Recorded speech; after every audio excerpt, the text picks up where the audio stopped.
One of the most anticipated films of the year is finally out, and it's only in theaters. So scary movie fans are lining up to say yes to Nope. My films are always personal. Nope stands apart from my other films in that it's a bigger adventure than I've ever tried to tell. From a filmmaking perspective, by far my most ambitious. Action!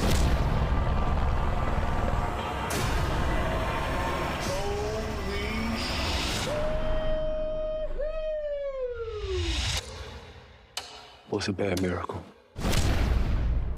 They got a word for that. I purposely wrote something without any regard to how possible it was. All right, pictures up. Here we go. Thankfully, the great Hoyte van Hoytema, one of the best cinematographers and the mastermind behind some of my favorite films and favorite imagery, responded to the script and the challenges. It was a very exhilarating ride. Always creative, fun, never scared, and always pushing. In the scope of what we could do, this is made for a big screen. We shot on IMAX cameras, and we were not shy of doing very extreme or crazy things with those cameras. When you're shooting on IMAX, you just know you're doing something cinematically special. The image is so overwhelming. It feels like you're there. I wanted immersion. An awe and a fear and a wonder we all had when we were kids. Yeah, nah. Run!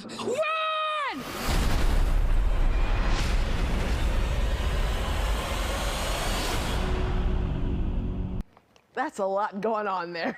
Emmanuel Noisette, film critic and director of the Chicago Independent Film Critics Circle, is here to talk about Nope. Hello, Emmanuel. How are you? I'm good. Thank you for having me again. Okay, so good or bad?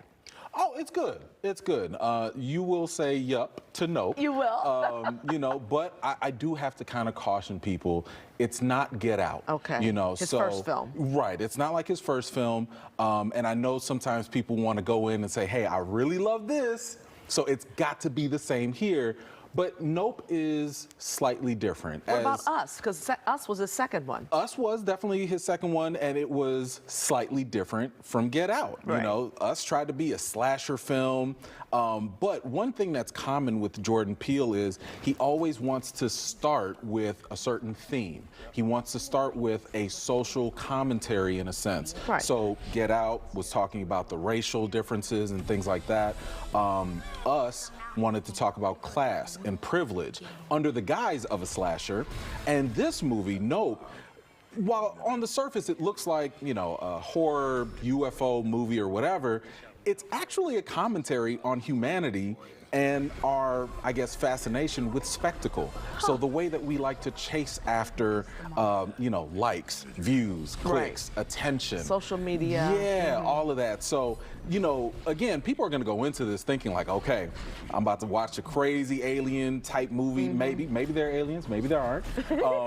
But it's really about the characters.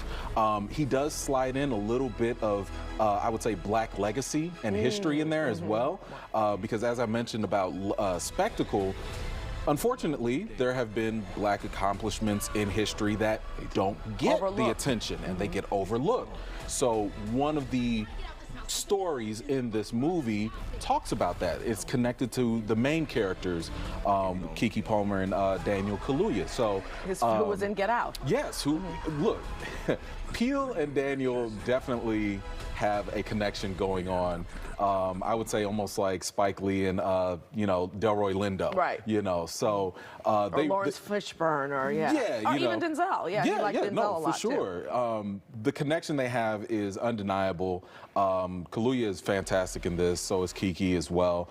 But you know, this is just one of those movies where I would also tell people it's not necessarily a straight up horror, but it will have you in suspense. Really? You will be on the edge of your seat. There are moments, look, I'm gonna be honest. There were moments when I said nope. Really? There were moments, I'm not gonna give it away, but there was a scene in a barn where I was like, nope, nope, and that's it. But that's where Peele, I think, excels, because he will give you that suspense. He will borrow from the likes of Hitchcock or Kubrick. These were people that inspired him, and at the same time, he'll put in that dose of reality that we can connect to culturally.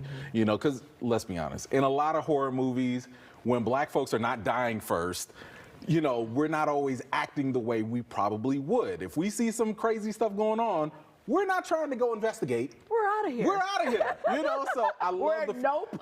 Exactly. Yeah. So I love that, you know, Peele was able to connect with that because, again, that helps you connect as an audience member as well. So if you want to see it, you have to go to the theater. That's the new thing now, only in theaters. You have to, mainly because he shot this with IMAX cameras. And one of the things that this movie does fantastically is it captures some beautiful cinematography. You will be afraid of the sky. I was side-eyeing some clouds. I don't look at the sky the same way because of this movie. But it absolutely needs to be seen in theaters for sure. So are movie theaters going to come back now after this summer? Are we going to, you know, get back into going to movie theaters in spite of COVID? I think so. Okay. You know, thankfully, people are getting vaccinated more. You do see more mandates going away. People are getting more comfortable going back. We started seeing a little bit of an uptick early in the summer with movies like Venom 2 and more recently Top Gun, which is crushing it. That was my first time back at the movies. Right? Yeah. And for a lot of people, because, I mean, a movie like that wasn't tied to a Star Wars, Marvel, or some big IP, that had butts and seats. So clearly, movies are not going away anytime soon. And quickly, does it surprise you that Jordan Peele, who was just a comedian, we thought, has become this filmmaker? It doesn't surprise me, but I certainly appreciate what he's trying to do and what he's accomplishing as a director because he's giving us something new and original, but at the same time familiar, right? So for example, Nope, when you watch this movie, you'll kind of see little elements of Jaws, for example, or you might think, what is it, Encounters of the Third Kind, you know, just other alien type of movie. So he'll borrow familiar things, but at the same time, the same way Spike Lee keeps his things very original, Jordan Peele does that as well. And he kind of took from the Key and Peele and took it to another level, I guess. And why isn't Michael Keegan Key? Isn't that his name? Yeah. Why isn't he in his movies? I mean, you know what? He's doing his own thing. I guess. He's in other shows. He's just had a Netflix movie that just came out. So he's a little busy. Yeah. All right. Okay. Thank you, Emmanuel Noisette. Always nice to have you here. Thank you can find Emmanuel on social media for all of his reviews at EmansReviews.